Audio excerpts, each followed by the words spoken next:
Hi there, it's Thomas with Believe in the Run. This is Meaghan with Believe in the Run. And today we are back and we're talking about a shoe, Meaghan, that I feel like is a great update to a shoe that we liked before. Yes, this is the Hoka Cielo X1 2.0.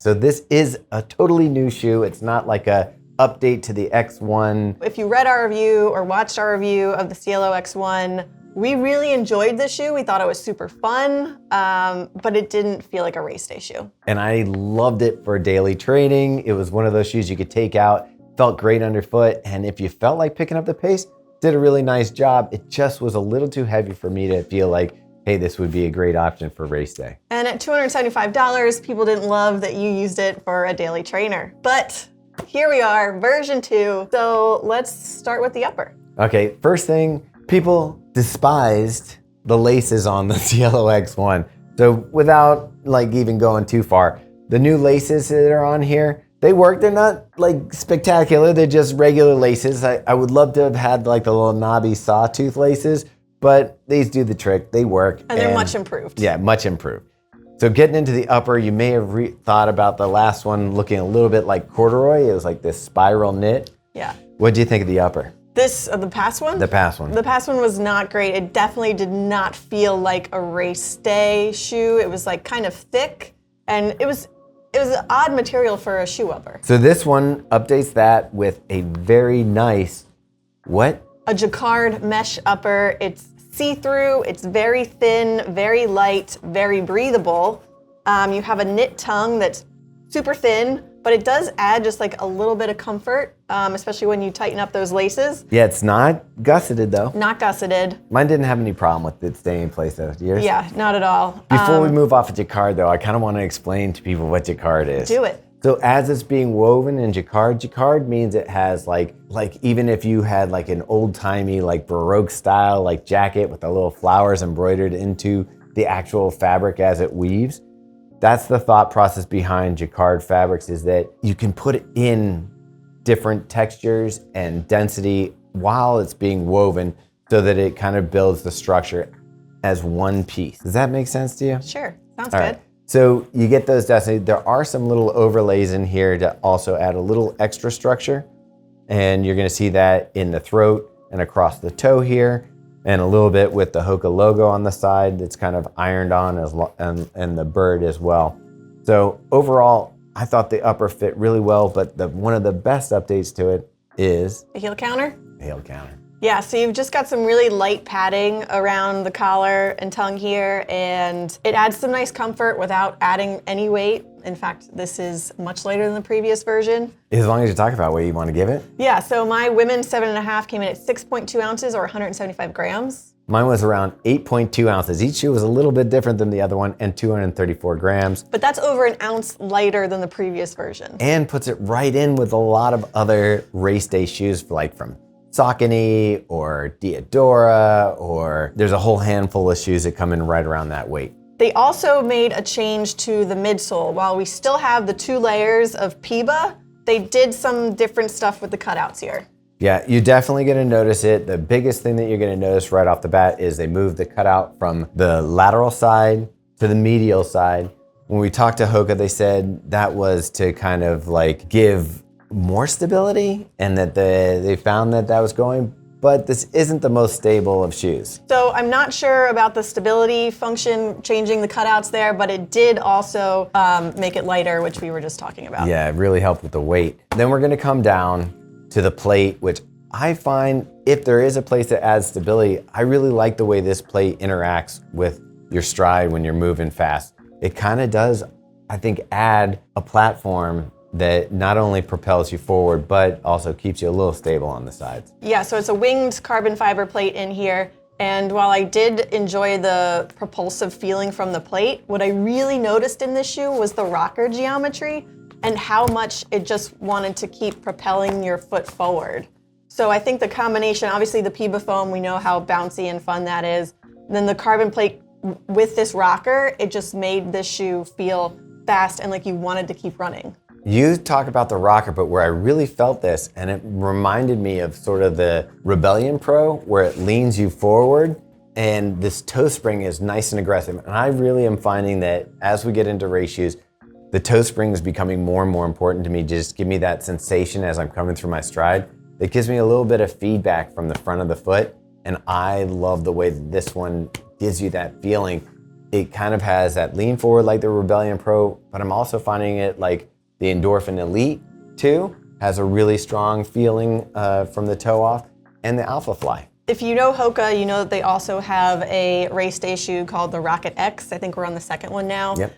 And when we were talking to some of the team from Hoka, we were chatting about which shoe we would choose. And in our discussion, because I hadn't raced in this shoe yet, I thought I would stick with the Rocket X. But after running a half marathon in this shoe, I can confidently say that this would be my pick between the two. Yeah, I think that you came in second place overall right after the Elites. Yeah, it was not a fast day, but it was not bad. It was fun. But it was super hot, and the fact that you were able to get second place non-elite was pretty impressive, even with not feeling as fast as you normally would. It was blazing hot. Yeah, I mentioned this in my written review, but I said the only thing that felt great from mile 1 to mile 13 of that race was this shoe. Everything else about my body and just felt terrible. I would have to agree with Meaghan. My testing of this shoe, I feel like, was done more off the race course than it was on the race course. Most of my speed work, and I did an 11 miles session with 12 400s, and I did a 8.5 mile session with 800 repeats, 6 times 800. And that really gave me a feel for the shoe more so than my slog in Miami, which was, I don't even want to talk about it. Like I was cooking and baking, but the shoe did really well in there. And the fact that even at a slower pace, this shoe still felt good. My legs felt fine afterwards. The grip on the bottom through aid stations and 100% humidity, almost 95% humidity, did really well. The grip was great. Overall, I thought the shoe performed really well despite the conditions. Yeah, this is definitely in my top 3 race day shoes right now if I was going to toe the line. And there's a couple things that haven't changed from the previous version, which I think people will be interested in. One is the price point. It's still $275. But the other thing is there was a fun factor in that original version that a lot of people were wondering if that is missing now that they've made all these changes. And I'm happy to report that it is not. Still fun, people. This is still such a fun shoe. It's just way lighter now, and it feels like a race day shoe. All right, some things that we didn't love about the shoe. Yeah, so I feel like it could probably do with like one less color on here. I feel like Hoka just loves to throw all the colors at the shoe. I feel like you're getting pina coladas. It's like tropical, like the colors don't, maybe this works. We were down in Miami. It definitely works in Miami. It's flashy. But for me, being someone from Northeast and the coast, I kind of like something that has more of an edge to it, like a little anger. And this the guy, sparkles probably don't do that. Yeah, you get nice sparkles, like it's like iridescent sparkles. It's very Miami. And it teal. fits Miami. Yeah, and I don't know why it's red lipstick on the back, but even that's the one color. Like maybe if that was gone and no red tongue. Even that has some sparkles in it. Well, I don't hate the sparkles. Yeah, I do. And the other thing that's kind of crazy to me is you have this black collar. Yeah. But you have a translucent vamp here so that you can see through it. So if I was to wear black socks, which would match the color, I know this. I'm horrible with this, but I like my kit to look nice. And if you have black socks with this, and then this white area, you can see the black sock through it. It just doesn't look good. A white sock looks good, especially with the heel counter being white. But then you got the black collar. Anyway. That's just design stuff that drives me nuts, and I know I'm a nerd, and I'm sorry about that. But when it comes together well, I love it. The only other thing I would complain about that's actual performance-wise is this is not a super stable shoe. I feel like once you're in a groove and you're running pretty fast, not noticeable, but when you're walking around or maybe running at a slower pace, it kind of gets a little wobbly. Do not use this shoe to hang out. No. You have to use all these different leg muscles just to keep yourself stable on this shoe. It is not meant for walking around. I didn't find it like too bad once you're running. I think that it's fine. It's definitely not going to be a shoe for people that are looking for like a more stable race day shoe option. this isn't it. This one is meant to be up on your toes and rolling. And I think it does an amazing job at that. So people that wanted to know if this was good for that 4-hour pace, are you suggesting an alternative, or do you think this still works? I think the cushioning still works. It's got enough cushioning. My legs felt great after being out there in the heat for, obviously it wasn't a full marathon, but we were out there for a while and it was hot and weren't moving too quickly. Still felt great after the race. So I don't think that's the problem. I think it's if you just need stability or if you're more of a heel striker, I don't think this is the one. Okay, let's get into form, fit, function. Form, I'm going 4 out of 5. And that's, you're docking it for what? For the things that we just talked about, it's the colorways that are a little bit too much, and then also the stability issues. Next. Are you going 4? Yeah. Okay, you should probably say that. I'm also going for. Fit, I'm going 5 out of 5. Yeah, I'll give it a 5. I think the fit is really good. Like true to size, no issues with the toe space. This heel counter works really well. It's actually more structured than most race day shoes. Yeah, I had no issues, true to size. It does hug your foot like a true race shoe, so it's not gonna be like that roomy toe box and daily trainer style, but it fits like a race shoe should. I didn't have any problems with like my toe bumping though. It wasn't, no issues. The depth of the shoe also was pretty good, like the amount of room you had over your toes. All right, and function. I'm also giving this one a 5 out of 5. Yeah, this one works. Yeah. If you wanna run, especially when I was doing like the faster repeats, it just kind of hums through it. It does kind of stiffen up as you're going faster. I think some of the bounciness of the foam is mitigated by the pounding. It does kind of like tighten up and feel fast. I mean, overall, what is that? 14 out of 15. Those are some high marks for a really good shoe. Now we probably should address the fact, we probably should have done it from the start, address the fact that we did get taken down to Miami by Hoka.